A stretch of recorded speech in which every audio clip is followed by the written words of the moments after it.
शेवटचं पत्र ही कथा अर्जुन नावाच्या मुलाची आहे, जो परदेशात नोकरी करतो आणि आईला भेटायला अनेक वर्ष गावाकडे येत नाही। आईच्या मृत्यूनंतर तो पहिल्यांदाच घरी परततो। घरात जुने आठवणींनी भरलेले वातावरण पाहून तो भावुक होतो। त्याला आईने लिहून ठेवलेले एक शेवटचे पत्र सापडतं। त्या पत्रात आईचं त्याच्यावरचं प्रेम, आठवणी, तिचा शेवटचा संदेश असतो की यशाच्या मागे धावताना नाती विसरू नयेत।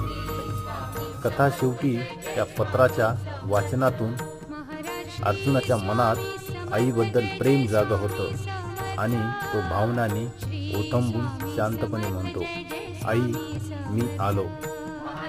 श्री स्वामी समर्थ।